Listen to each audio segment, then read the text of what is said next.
Shabbat Shalom, sejam novamente todos muito bem-vindos.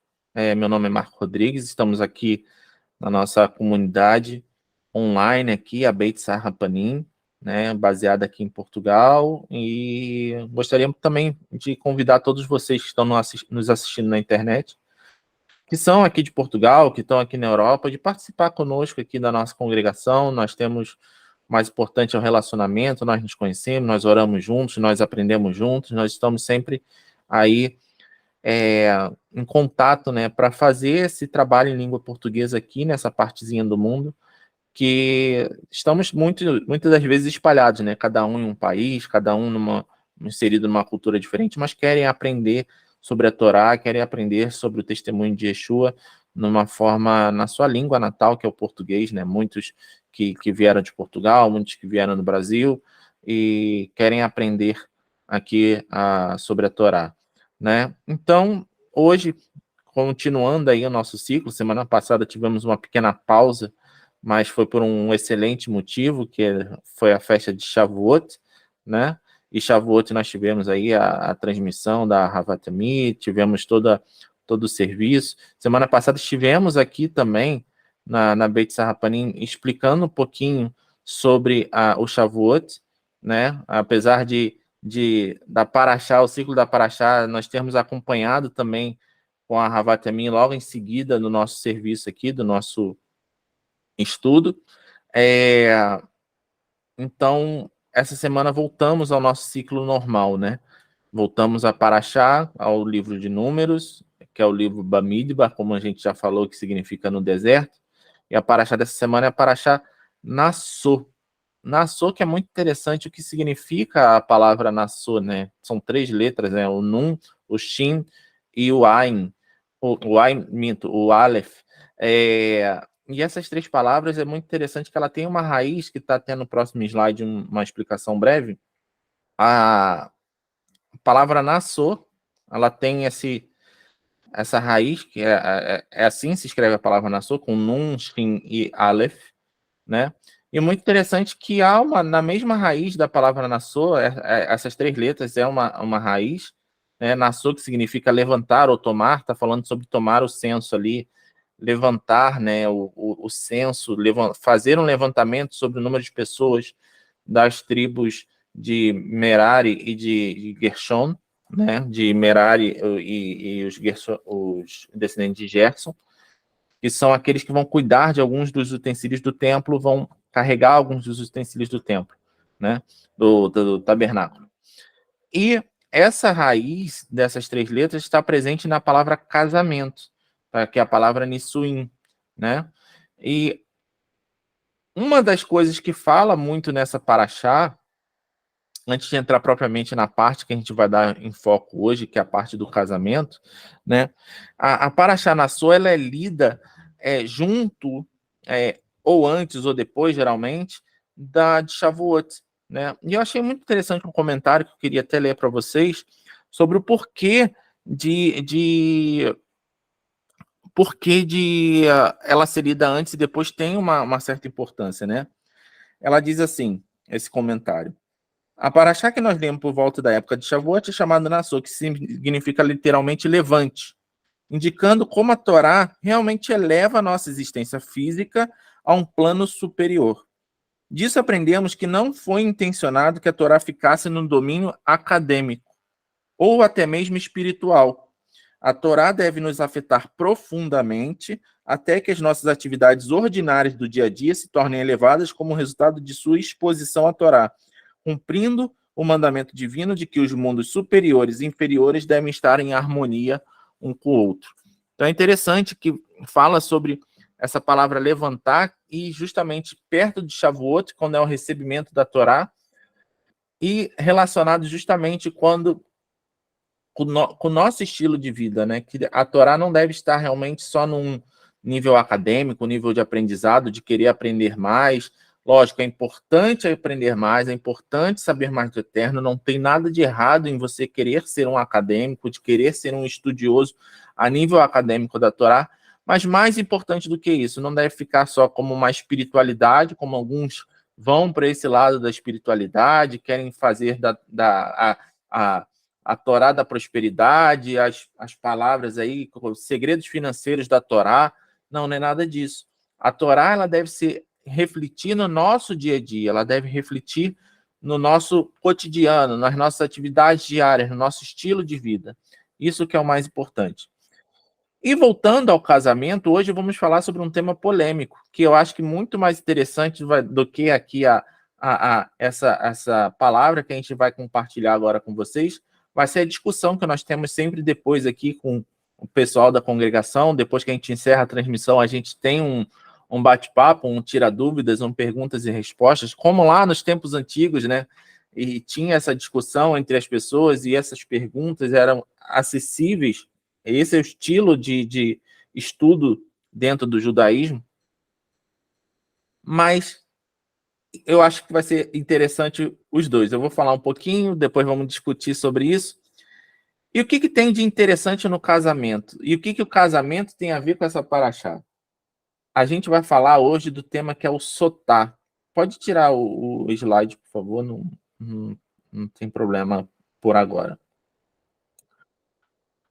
Sotá que geralmente as pessoas colocam como ciúmes, né? Como aquele procedimento que era tomado quando o marido tinha ciúmes da sua esposa, né? E a gente lê, eu vou ler aqui para vocês essa passagem, que está em número 5, e muitas pessoas acham, isso é errado, está humilhando a mulher, está humilhando a esposa, mas a gente tem que entender que tudo são contextos, tudo são épocas, e o que isso significa na realidade, né? E qual foi o processo que foi tomado até chegar ali? Porque muitas pessoas pensam o seguinte: bastava o homem ter ciúmes, era uma sociedade machista. Eu não quero que a minha esposa. Eu acho que a minha esposa me traiu, eu vou levar ela no templo, no tabernáculo, vou fazer ela beber daquela água e que se ela tiver me traído, ela que exploda, literalmente, né? Porque a gente vai falar, porque tem palavras que falam sobre isso, sobre a pessoa, vamos botar assim por dentro, explodir por dentro, né? Vamos botar isso entre aspas, que é mais ou menos isso. Os efeitos que eram advertidos pelo sacerdote que estava fazendo o procedimento. Mas eu vou ler aqui para vocês sobre justamente essa passagem, numa das traduções que eu tenho aqui. Eu vou ler essa passagem que é número 5, de 11 e em diante. Deus falou a Moshe dizendo: fale aos filhos de Israel e diga-lhes: se a mulher de algum homem se desvia e age traiçoeiramente contra ele, deixando o homem se deitar com ela e ter uma emissão, mas não for isso visto por seu marido, se ela estava isolada e não havia testemunha contra ela, e ela não foi forçada, e um sentimento de zelo ou de ciúme, né? Zelo e ciúme são até sinônimos, dependendo de como você quer interpretar a palavra, veio sobre ele, e ele zelou ou teve ciúmes por sua esposa, e ela se impurificou, ou se o sentimento de zelá-la tenha vindo sobre ele, e ele zelou por sua mulher, e ela não se impurificou, o homem deve trazer, e continua, né? Deve trazer o sacerdote, uma oferenda, fala sobre oferenda, fala sobre uma oferenda até um pouco distinta, né? Que a oferenda, ela não podia se derramar azeite sobre ela, e não podia se derramar o incenso sobre ela, o olíbano, né? A essência aromática sobre ela, e havia um sacrifício sobre isso e tudo mais, e todo um procedimento. Mas o que eu queria falar com vocês é o seguinte: no hebraico tem uma coisa muito, muito interessante aqui, que quando fala lá, a mulher age traiçoeiramente com se a mulher de algum homem se desvia, o algum homem no hebraico está com uma repetição. Na verdade, o algum homem está com a palavra ish, que é homem ou marido, né? Ish. Tá, ish 2 vezes. Precisava ter essa repetição aí na Torá? Ish, né? É a mesma coisa que eu falar homem. É porque os comentaristas, principalmente Rashi e outros comentaristas também falam sobre isso, fala que ish está querendo dizer que a mulher, na verdade, ali na constância do casamento, ela traiu 2 vezes, ela traiu 2 pessoas, ela traiu o Ish, que é o seu marido, mas mais importante, e antes disso, o Ish, que é o próprio homem de guerra, que é o próprio Eterno, né?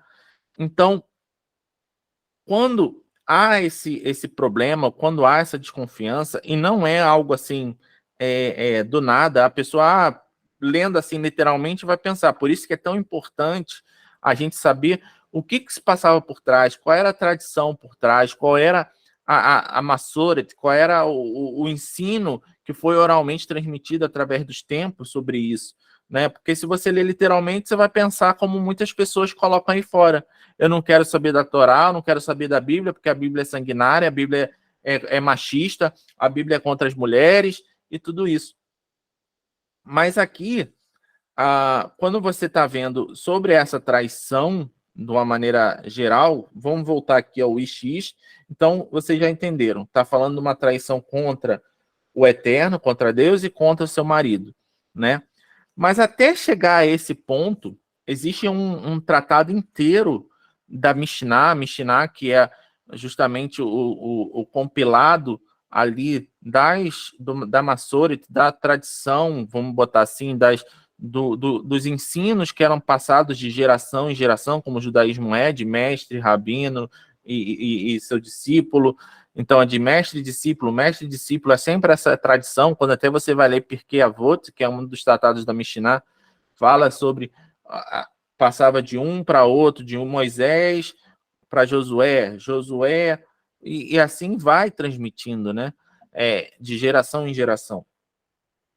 E quando você vai ver um tratado inteiro da Mishnah explicando sobre a Sotá, explicando sobre esse procedimento, que eu parei de ler um pouquinho antes, mas o final do procedimento, para quem não lembra dessa história, a mulher tem que ser levada ao sacerdote, e depois de tudo isso, ela bebe uma água com algumas coisinhas, com a terra do tabernáculo, com uma dissolução de pergaminho.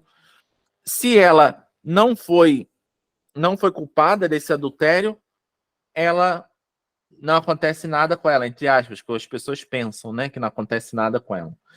Se essa mulher, ela realmente traiu seu marido, ela ali morreria. E até fala a advertência que o sacerdote faz a ela, que, na verdade, estouraria ela por dentro, né? Como é uma água, estouraria por onde passaria a água, né? Que é o estômago, é o trato urinário, tudo aquilo ali. Estouraria toda essa parte. Então, incharia a barriga, ela não seria mais fértil, mas quando você vai ler os sábios, você vê os escritos, você vai ver que realmente a sentença dela era uma sentença de morte, que é a sentença da pessoa adúltera. Importante aqui a gente destacar alguns pontos no Sotá, né? Nesse procedimento, vamos colocar assim. Primeiro, isso aqui é para o caso da mulher não ter testemunhas de que ela adulterou. Isso é o primeiro fato. Fala aqui logo no início: se algum homem se desviar de trás e não for visto por seu marido e não tiver testemunhas. Não havia testemunhas contra essa mulher. É o primeiro ponto. O segundo ponto, né, que é o que muita gente ignora quando você lê o texto literalmente, é que a mulher, antes de ela poder ser tratada por esse procedimento, ela já havia sido advertida por seu marido. Na verdade, a Mishnah, no Tratado de Sotá, fala até uma coisa bem interessante, porque a advertência em si, obrigatoriamente, a mulher falou com algum homem ou estava de conversinha com algum homem, e essa vai ser a discussão interessante hoje, né? A mulher estava de conversa com algum homem e o marido se sentiu enciumado e falou: olha, não fique, advertiu a mulher na presença de testemunhas, não fique conversando com esse homem, mas não fique conversando com esse homem, não fique sozinha com esse homem. Nós sabemos também, não podemos trazer isso de uma forma para os dias de hoje, porque nós sabemos que no mundo corporativo, no mundo do trabalho, no mundo dos relacionamentos aí que a gente precisa ter na nossa sociedade atual, na nossa sociedade moderna, a mulher, é óbvio, é lógico, que sempre vai conversar com um homem. Ou vai ter um chefe que vai ser um homem, ou vai ter um colega de trabalho que vai ser um homem, vai ter um colega de escola que vai ser um homem. Aqui no caso está falando um colega de faculdade que está falando necessariamente sobre mulheres casadas, né? Mas a advertência do marido, e eu acho muito interessante até o termo que ele usa, né? É que a mulher, ele adverte para a mulher não ficar sozinha com esse homem, falar em secreto com esse homem, falar separada com esse homem, num lugar onde os dois estejam sozinhos. E isso é uma coisa que a gente pode trazer até para os dias de hoje, né? Principalmente com tantos casos aí fora de traição, com tantos casos de problemas, com tantos casos até como a gente tem visto aí algumas pessoas falarem que realmente a maior parte das adultérios, das traições, são com colegas de trabalho, são com colegas que estão juntos ali naquela mesma situação, na mesma vivência, vamos colocar assim, né? Então ela acaba entendendo a situação do outro, acaba convivendo muitas vezes mais com um colega de trabalho do que com seu marido, né? E isso serve, não estou falando só na parte da mulher, estou falando na parte da mulher, porque aqui o assunto é pela mulher, mas isso serve para os dois lados, tá bom? E muitas vezes ela acaba cedendo à tentação ali num momento de fraqueza, né? Mas a Mishnah, ela fala, esse procedimento da Sotá fala especificamente para a mulher ser levada a esse procedimento da Sotá, que o marido advertiu a esposa, o marido advertiu a esposa na frente de duas testemunhas, e mesmo assim a mulher ficou sozinha com esse homem, pelo qual o marido advertiu por zelo ou por ciúme, né? E ela mesma assim foi lá e ficou sozinha com ele, até como algum comentarista, se eu não me engano, Maimônides fala isso na Mishneh Torá, o tempo necessário para se cozinhar um ovo e comê-lo. Então, se a mulher ficou sozinha com um homem em um lugar, depois de ter sido advertida pelo marido, depois de ter todo esse procedimento, e ficou com um homem sozinha pelo tempo de cozinhar um ovo e comê-lo, vocês podem entender aí que ou literalmente ou está fazendo uma metáfora, o homem pode, por ciúmes, por zelo, porque a partir daquele momento a mulher estaria impura, vamos dizer assim, teria sido.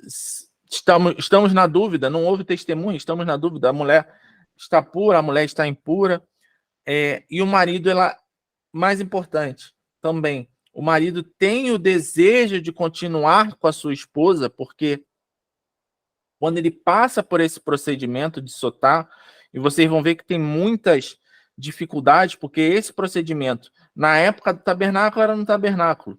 Até, o povo estava peregrinando no meio do deserto. Mas na época do templo, a mulher tinha que ser levada até o Sanhedrin, até o Sinédrio em Jerusalém. Imagina, você sair, você tem que passar por todo esse processo, ainda levar a mulher ao Sinédrio, levar a mulher a Jerusalém. Várias vezes, como diz o tratado de Sotá, a mulher ser inquirida para que ela confesse se ela realmente fez ou não, de adverti-la, olha só, você realmente quer passar por tudo isso? Você realmente quer passar por toda essa humilhação? Vale mais você confessar do que você chegar ao final, né? O final é você realmente beber a água, você ter culpa no cartório, vamos colocar assim, e acabar bebendo daquela água e morrendo. Mas a mulher, ela é advertida o tempo todo.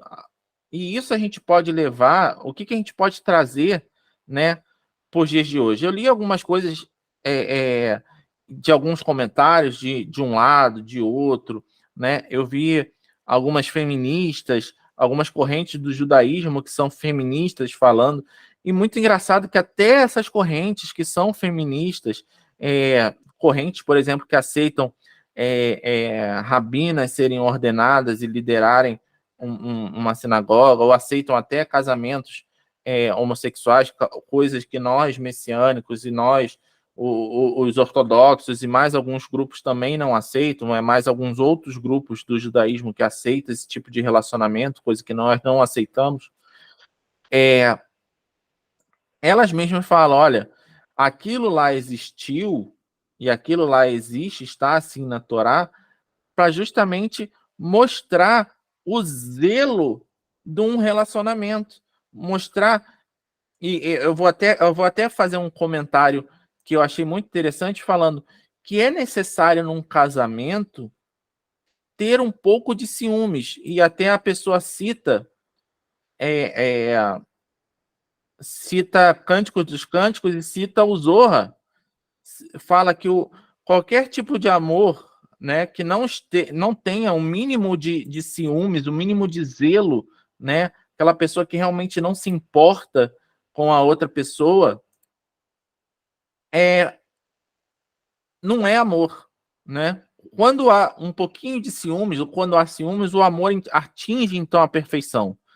E a partir daqui nós aprendemos que um homem precisa proteger a sua esposa para estar ligado a ela em amor perfeito. E isso fará também, e mais importante de tudo, que ele não se interesse por outras mulheres. Nós sabemos que os homens são muito mais suscetíveis ao adultério, à traição, à fornicação, do que as mulheres. Lógico que hoje em dia vai ter discordâncias com isso. Vai ter discordância porque nós sabemos o mundo que nós vivemos hoje em dia. E isso é muito engraçado, que lá atrás, na Mishnah, em Sotá já falava sobre isso. Falava tanto das mulheres quanto dos homens terem esse tipo de atração, de seguirem os seus desejos, de não controlarem os seus desejos. Mas para o homem, de qualquer forma, nós temos a mitzvah do tzitzit. O uso do tzitzit pelo homem, segundo a Torá, é justamente para que ele evite, usando o tzitzit, de cometer o pecado sexual, o pecado da transgressão, da impureza sexual, do adultério. Uma das muitas coisas que o tzitzit representa é isso. Mas voltando a Sotá. Então existia todo esse procedimento, existia o procedimento da mulher, vocês verem que não era um procedimento fácil. Então, a partir de hoje, espero que vocês entendam, não a literalidade aqui, não a literalidade como o homem está com ciúmes da mulher e quer levar ela à exposição pública, quer levar ela à vergonha pública, né? Não é isso que quer dizer. Há todo um procedimento que a mulher, até antes de se tomar essas águas, que o sacerdote adverte que são águas bem amargas, né? Há uma advertência do sacerdote, olha, tem o juramento, ele lê o juramento, até existe o comentário por que aconteciam essas coisas, que eram coisas assim sobrenaturais, a mulher realmente tomar uma água, né? E você saber a partir da água se a mulher cometeu adultério ou não, é uma coisa sobrenatural, né? Mas até pelo procedimento, o que se fazia? Se pegava a água, se preparava a água, que era uma água lá do recipiente de cobre, que era feito dos espelhos de cobre das mulheres, né? Se você lembra lá atrás dos utensílios do templo, como eles foram feitos, do tabernáculo, né? E depois do templo, como eles eram feitos. Então você vai ver que os utensílios do tabernáculo eram utensílios de cobre, feitos dos espelhos das mulheres, que utilizavam espelhos de cobre. E essa água era misturada, se dissolvia na água um pergaminho escrito essa maldição, que está lá, se eu não me engano, em número 521, que fala que essa água entrará no corpo dela, que fará que se coloque como maldição sobre ela, sobre isso, e ela ficaria reconhecida no meio de todo Israel. As pessoas, não é que a água tenha maldição, porque a água era uma água, vamos dizer assim, sobrenatural. Se dissolvia na água, nesse pergaminho, tinha o nome do Eterno. E por isso que muitos comentaristas falam que quando dissolvia essa tinta com o nome do Eterno escrito, a água tomava esses poderes sobrenaturais e aí se fazia o julgamento. Mas a água não era uma água maldita. A água, ela era uma água sobrenatural, uma água até de um procedimento da Torá, que é um procedimento santo e puro, mas que por conta da atitude dela, ela se tornava maldição para aquela pessoa.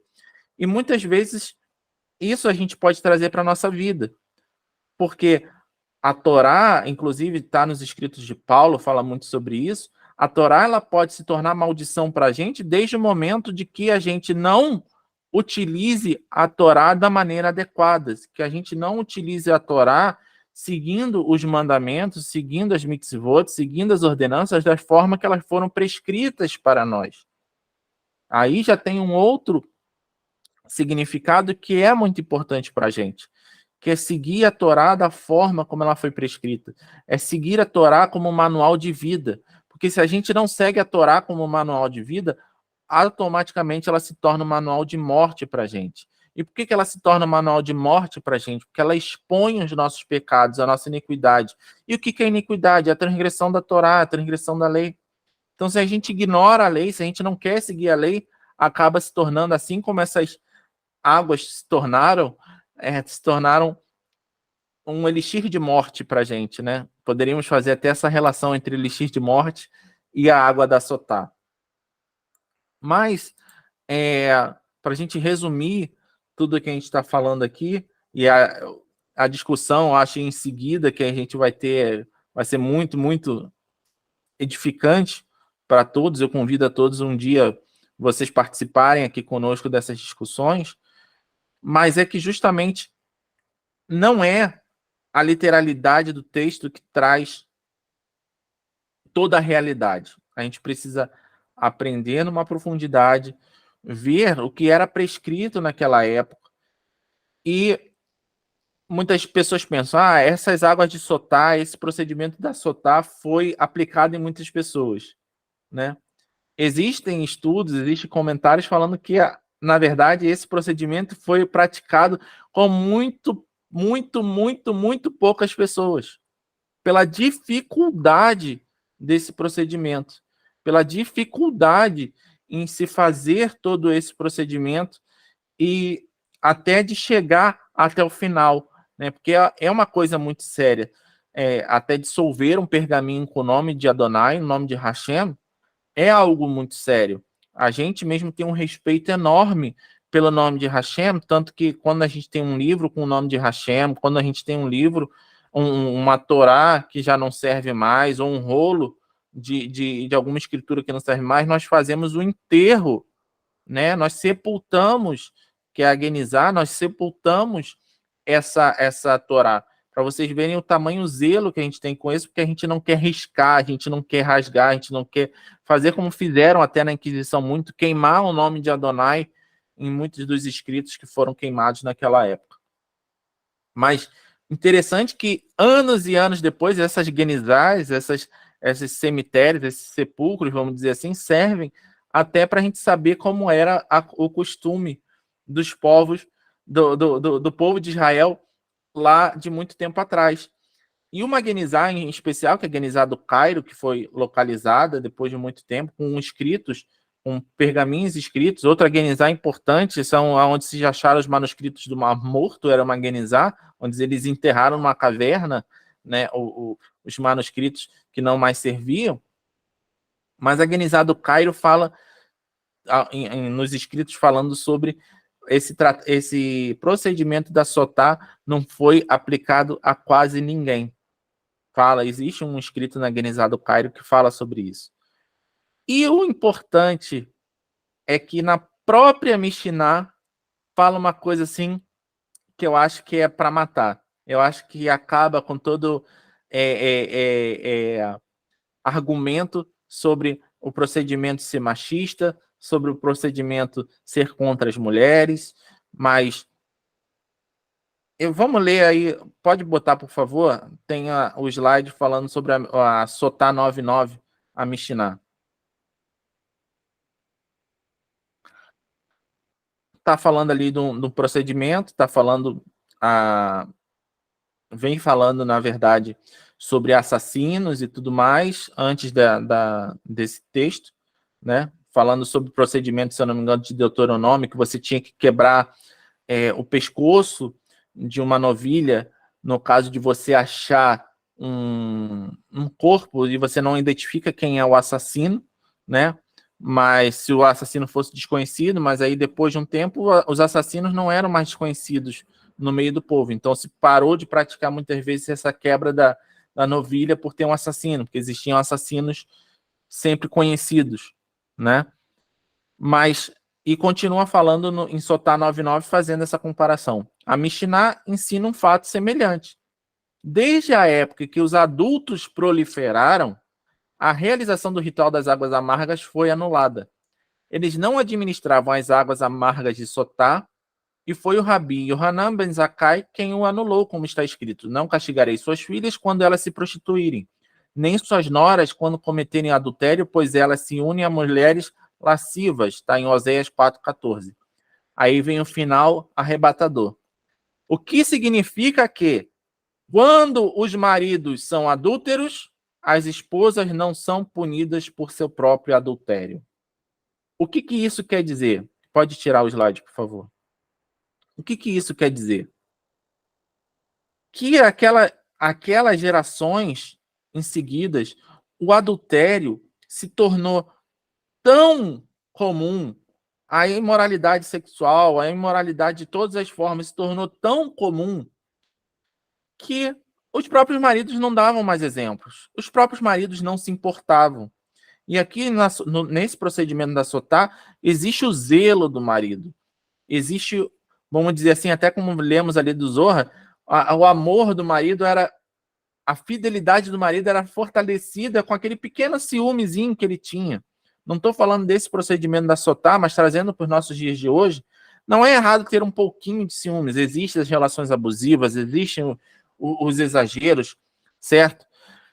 Mas vocês veem que esse procedimento não era aplicado porque a imoralidade, o adultério já tinha se multiplicado no meio dos homens e no meio das mulheres. Então não havia mais o porquê de se adotar esse procedimento. Então se parou de aplicar no próprio tratado da Mishnah, que explica sobre como a Sotá era aplicada no final, porque ela tem 9 capítulos, o tratado, a Mishnah Sotá tem 9 capítulos. No capítulo 9, no finalzinho, fala: e tudo isso não foi mais aplicado porque o adultério se multiplicou. Isso é um alerta, isso é uma coisa importante. Nos dias atuais, principalmente com redes sociais, a gente tem que trazer esse alerta do marido para a esposa e da esposa para o marido no seu dia a dia. Tem uma palavra em inglês que eu gosto muito em inglês e eu acho que a tradução em português não é tão perfeita quanto, que é accountability, que é prestar contas, como a gente traduz para o português.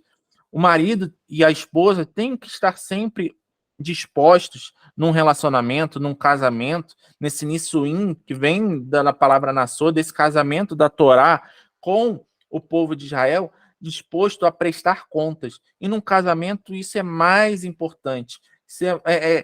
Ter um pouquinho de ciúmes faz parte, mas a confiança faz muito mais parte. Perder a confiança é algo muito, muito difícil de se recuperar. E como você faz isso hoje? Olha só, a gente tá aqui na internet, a gente está aqui, vocês estão assistindo a gente no YouTube ou em alguma rede social.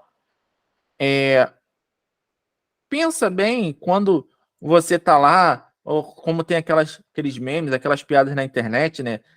Tocou o WhatsApp, o marido já sai de perto, ou a esposa já sai de perto. Faça de uma forma em que vocês possam prestar contas. Se vocês não têm nada a esconder, façam de uma forma para prestar contas. Agora, se vocês têm a esconder, por que vocês estão se relacionando dessa forma? A advertência para o adultério, a advertência, a quantidade de separações no meio da igreja, no meio evangélico, no meio cristão, entendeu? Até chegando até muitos no judaísmo messiânico. A gente tem que parar, a gente tem que alertar, a gente tem que estar disposto a prestar contas, estar disposto ao arrependimento, estar disposto a um novo começo a partir de agora que vocês sabem o que é o Tratado de Sotá, a partir de agora que vocês sabem qual é esse procedimento. Hoje não temos águas amargas porque o adultério se multiplicou. Então a gente não tem mais o zelo do marido com a esposa, e muito menos da esposa com o marido. Nós não temos hoje a cumplicidade como precisa ter. Os dois foram feitos para serem um. Os dois foram feitos para ser unidos. E para a gente encerrar, e para a gente começar a nossa discussão, eu queria ler para vocês uma outra comparação muito interessante nessa mesma paraxá, mas não está dentro dessa parte falando da Sotá, não está no capítulo 5. Ela está lá no capítulo 7, que é um dos maiores capítulos da Torá, temos outros maiores, mas o capítulo 7 vai até 89 versículos, se eu não me engano. Mas é interessante quando ele fala o seguinte, lá no versículo 84, no 7:84, fala que esse é o altar da dedicação. A paraxá termina com os príncipes, né, com os chefes, os líderes de cada tribo, levando ofertas para a dedicação do altar. Né? Cada um leva, e engraçado que levam exatamente a mesma quantidade de oferta, a mesma quantidade de tudo igual. Né? Cada tribo leva a mesma quantidade. Mas lá no final, no 7:84, fala esse é o altar, esse era o altar da dedicação, e esse é o dia em que ele foi dedicado. Né? Tá falando sobre a palavra hebraica, naquele dia ele foi dedicado, na verdade.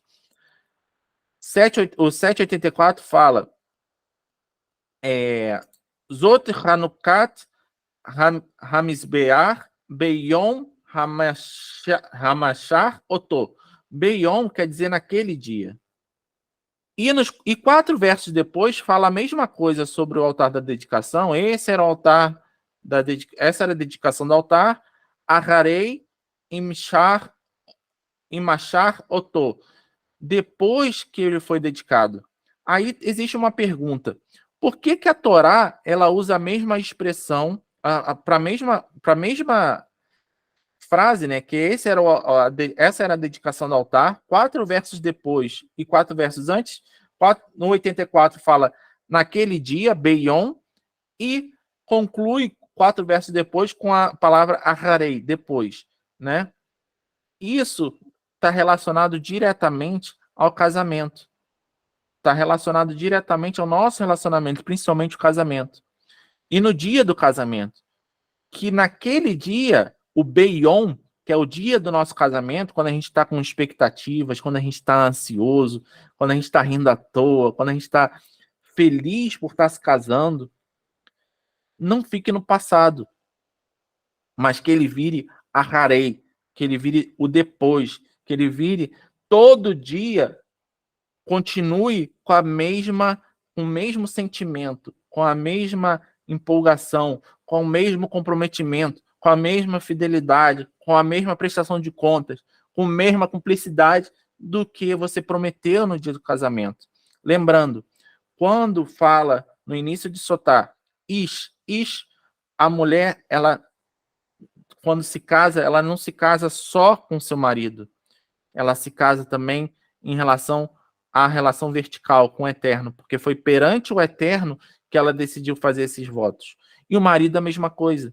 Não foi só perante a sua esposa, foi perante ao Eterno que ele decidiu fazer esses votos.